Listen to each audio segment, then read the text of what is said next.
Okay, Thursday marks Are You OK Day here in Australia, a terrific initiative that encourages us all to check in on family and friends. And it's fair to say that outreach is what saved this man's life. This is as raw as it gets. This is Dave Oliver from Joondalup Brothers Rugby Club in Perth.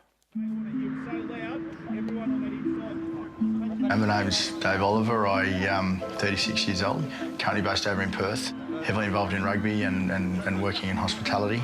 And I'm claiming it for the moment because no one else has stepped forward, but could very well be Australia's first openly gay or first grade coach.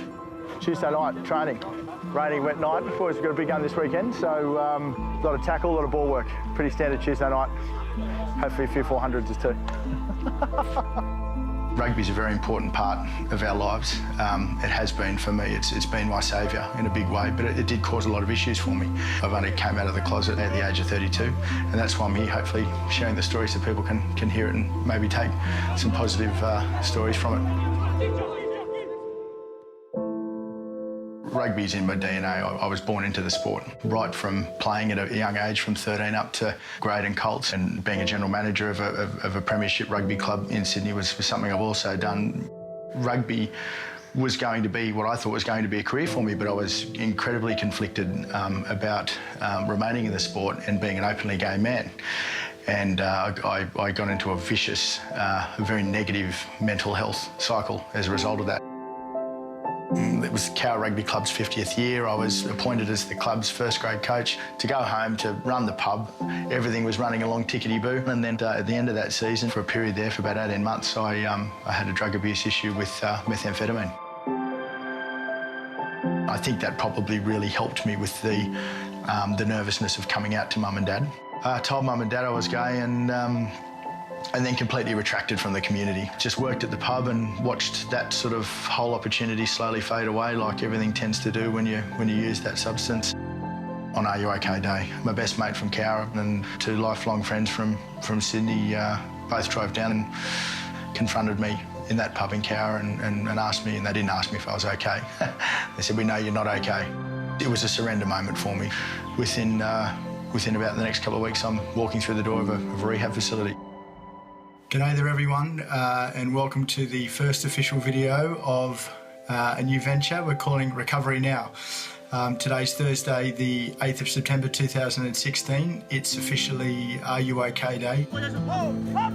I'm sharing because I'm hoping I might be a bit of a shining light for people that could be specifically suffering from the same sorts of issues that I had. I think it's a great idea. We had him to have a big chat with our playing group about making sure that they're aware, and, you know, like with the mental health issue that's around at the moment, you know, making sure that everyone's okay. You know, he put his hand up and said, "Come and see me."